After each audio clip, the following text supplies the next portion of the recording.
Get ready with me as I prepare for date night. I got myself a new wig from SHEIN. It's my first wig from them. It comes with the eyelashes and the wig cap, and this is a 26-inch curly wig, and it is so pretty, so bouncy, right out of the package. All you have to do is take off the frontal. You can see my hand through the top, which means I don't have to have any leave out, which I am so happy about. But first, we got to get this face together. So I struggle with my eyebrows a lot, and I definitely need to look more into getting them either threaded or tattooed because this process here is daunting and I absolutely do not love it, but I love the results when I get done. So I take my time and make sure that I acknowledge that my eyebrows are sisters and not twins, because this one right here always gives me a run for my money. It almost never goes right and I spend the most time on it. And I'm chatting with my husband. He's in the studio making his little music and stuff. So I'm just chatting with him back and forth as I do this. This is a relaxing process to do my makeup and get ready and stuff. I love doing it. I just don't like taking it off. That is like the worst. But anyway, after much going back and forth, I figured this is where they're going to be. I set them with some clear mascara so they don't move because most of them are my eyebrows, but I did fill them in with some brown eyeliner. So I set that with some clear mascara so they can stay where I need them to stay. And again, this one just gives me so much trouble. I don't know why. It just can't act right. But anyway, I get my clear concealer, my first one, and this is one that matches the closest to my skin. That is just what I use to clear up any mistakes, any times that I've gotten out of line with my drawing of my eyebrows. So it's kind of the base, and then I go ahead and add the rest of my stuff, but I kind of draw it out and outline it here, and that's my to go part. But this isn't the highlighter part because it looks almost exactly like my skin. I absolutely love this. It's from NYX. So I blend that in with my brushes, and I have Morphe. I use my Morphe brushes. They work so well for me. Both eyebrows done. Don't hate the game. This is calamine lotion. I'm mixing my Fenty and my MAC together to get the closest match to my skin. But the calamine lotion, it acts as a primer. I think I'm premenopausal. I sweat so much that I need something more than a primer underneath. And I found that this works the best. Plus, it acts as a white base to adding the color or the foundation onto my face. So kind of clears up any hyperpigmentation that I have so that the makeup can go on as flawless as possible. So here's my highlighter. This is a Il Makiage highlighter or concealer pen. I love it. It's a little bit lighter than my skin complexion and it blends in nicely. It acts as a highlight as well, but I do go in after with a little bit of shadow to make it a little bit more brighter. So I blend that in. I never get my nose angled just right, so I'll always have a crooked nose, but it's okay. My husband knows that. So I do my under eye set, and of course my jawline, a little bit on my forehead, under my cupid's or my cupid's bow, and my chin, and I just blend it out. And I use a mixture of the two foundations, the concealers back to do this part. A little bit of the light and a little bit of the exact match. Going with my blending sponge, and I blend that all in to get it as cohesive as possible, which takes a little long. Pat, pat, pat, pat, pat.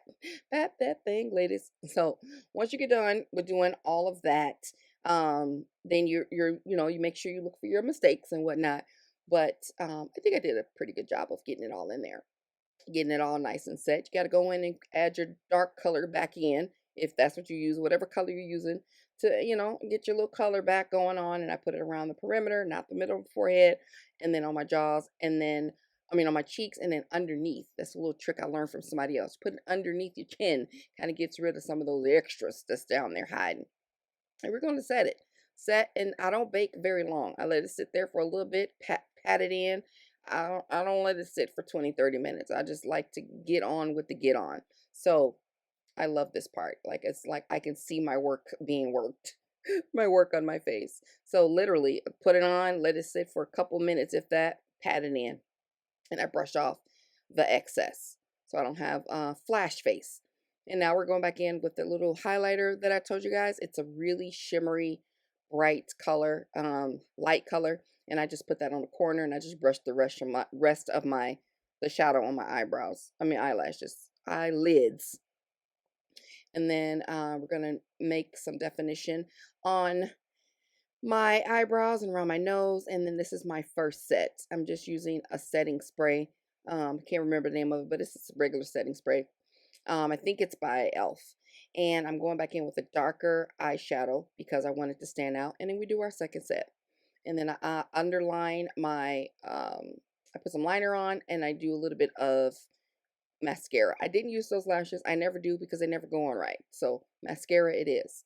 And then I love my little lip combo. My girls always say, oh, she got her lip on. I love this color. Absolutely love this color. So I go on with a magenta color with the liner and the lipstick. And then I go on with the brown lipstick, like a really dark, almost black lipstick, and blend it in. And it adds some definition. Put a little bit of concealer in the middle, mush it all together, clean up any lines that got outside. Boom, done. Ah, love it. Now it's time to do this hair. When I tell you this SHEIN hair was so cute, it is so soft, so bouncy, and everybody, when we went to our little date night, they was like, your hair is so cute. Did you get a sew-in? No, honey. I just put this in right before we came. I have some wig adhesive and I just put it on with the end of my rat tail comb. Make sure I try to stay away from my edges as much because I am growing those out. And then boom, put it on. I let the camera pause for a second. I put my little bandana around so that it can stick. You don't need it on very long. You just want to place it, put a little tie around it to make sure it adheres. 5 minutes, hit it with the blow dryer, done. And then I'm taking some scissors that do not cut paper or metal or glass or anything else. But I'm taking some scissors and I'm cutting off the extra, the lace around. And this literally, you can see my scalp. So it has a little bit of a lighter scalp flesh tone underneath, but I'm going to fix that in a second. I have my edge control that I'm making my little edges because you know we got to make edges, got to make it seem as realistic as possible, although it didn't need it that much. And I use the rest of the foundation from the brush from my face to make that tint a little bit darker to match my scalp. And boom, we are done. I wanted to share with you this wig. You can part, it's a 4x4. Those of you who know wigs, you can left part, right part, ponytail. It's a 360, so I could put it up in a high pony if I wanted, but I don't want to do all that. But hey, I am feeling myself, girl. Put my nose rig in, and boom, we're done. I mashed it up with a light pink shirt, and girl, you couldn't tell me nothing. You couldn't tell. My husband was like, okay, look at you, boo. Look at that. So cute. If you want the link to anything that I mentioned, leave a comment down below. I'll send it to you. Bye.